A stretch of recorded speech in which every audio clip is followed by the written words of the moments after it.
Mega Grace on Vuma FM at 6 minutes before Vuma FM breakfast. Ngalesi sikhathi ngisuke sengithi bamba sengiyavala. Bamba ke sengiyavala ekseni ngaphambi kokuqala usuku lakho namhlanje uhamba emsebenzini bamba ekseni sengiyavala. Ngivumele ngikhulume nawe lemzuzu embalwa sengisalele.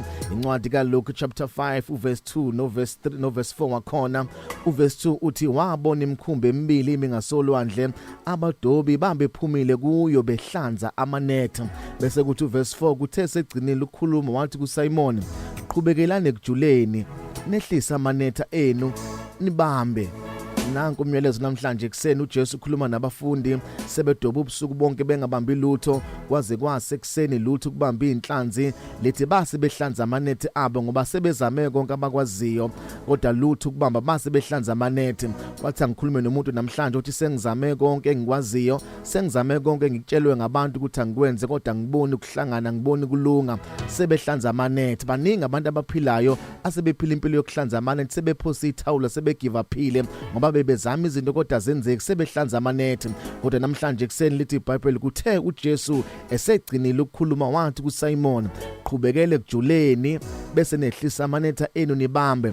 Akasho uJesu ukuthi shintshana ulwandle uthi kulona lolu lwandle benidoba kulona kodwa into esenizoyenza manje qhubekelane Ekujuleni bese nehlisa amanetha bese niyabamba. Ngifuna ukusho kanjalo namhlanje ekseni qhubekele Ekujuleni wehlisa amanetha bese uyabamba. Ngesikhathi uJesu ekhuluma lamazwi abafundi babe sebegive uphile ngoba base bezame konke abakwaziyo bazama zonke izinto abayizamile kwangaphumelela kodwa izwi likaJesu likhuluma esimeni sabo sibi isimo sabo sinzima sebephosa ithawula sebegive uphile. Uthi uJesu ake ngiqhubeke futhi Ekujuleni nehlisa amanetha ngoba uJesu ubamba imfihlo ukuthi lento abayifunayo ikhona yona. Inkinga nje ayikho la osebeni lolwandle kodwa lento abayifunayo isekujuleni kolwandle. Wathi ngisho nomuntu lento oyifunayo yona ikhona, lento oyidingayo uNkulunkulu useyibekile ikhona kodwa ayikudingi nje ukuthi ukhuleke njengomuntu ojwayelekile, ayikudingi wenze njengomuntu ordinary, idinga sengathi ungenza izinto ezingajwayelekile. Ke ungene kakhudlwana Ekujuleni ubone ukuthi ngeke ubambe yini. Ngiyazi kade uthandaza ufuna uNkulunkulu evule iminyango, lo mnyango ufunayo ukhona futhi uNkulunkulu uzowuvula kodwa udinga wena ukuthi ungene Ekujuleni kafishanyana uthi ukujula kancane bese ubona uNkulunkulu evule iminyango. Uthi uJesu ngenani Ekujuleni nehlisa amanetha. Inkinga yakho ufuna izinto ezinkulu kodwa ufuna ukwenza ama sacrifice enziwe ngabantu abakhulu abathola izinto ezinkulu. Kumele ukuthi uye Ekujuleni mawufuna izinto ezinamandla kumele ujule. Mawufuna ukubona izinto ezinkulu zenzeke empilweni yakho go into the deeper part of the sea. That's where you will see izinto uNkulunkulu akafuna ukunikeza zona. Uthi omunye mina sengiapplyile awuzami ukuba extra ke uthi uye Ekujuleni ubone ukuthi ngeke uyithole lento oyifunayo ngoba yikho nje la osebeni lolwandle kodwa ikhona nisekujuleni. Ngesikhathi uJesu ekhuluma amazwi ethi qhubekelane Ekujuleni nehlisa amanetha enu nibambe.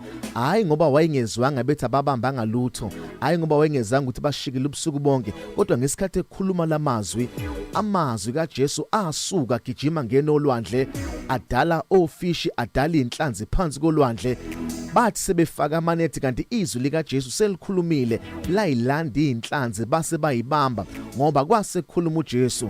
Amazwi ayo wakhulumile ngoba uJesu mayekhuluma usuke edala noma ngabe kuthiwa ofishi babengekho ngaleso sikhathi kodwa ngenxa yokuthi usethe abafaka amanetha bebambe kwakuyiphoqa inhlanzi ukuthi zonke zize la khona athe bazobamba khona ngoba sekukhulume yena. Mayisekhulumile imveli yalalela. Ifuna ukuthi namhlanje ekseni konke okudingayo nakho konke asekushila uNkulunkulu noma ngabonakala ngathi kuthatha isikhathi ukuthi kwenzeke kodwa engikwazi ukuthi kuyokwenzeka.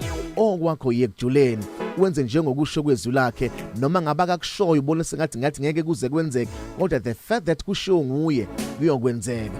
Ake uye Ekujuleni, ake wehlisa amanetha akho. Kade uthandaza nje 5 minutes, ake uye Ekujuleni uthi ukuthandaza 20 minutes. Kade uzila nje ukudla for a day, ake uzama ukuye Ekujuleni mhlawumbe udonse noma izinsuku ezintathu uye Ekujuleni ngoba khona izinto oyifunayo.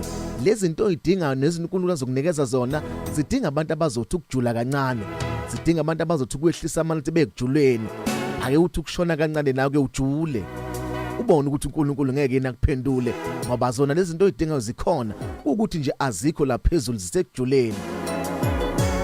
lethi behlisa Amanetha babamba na uma ungena ekujuleni khona izinto ozoyithola izinto uNkulunkulu akakulungiselele zona. My name is Phumlani Nkwanyana. You are blessed, you are favored and you are set apart. Good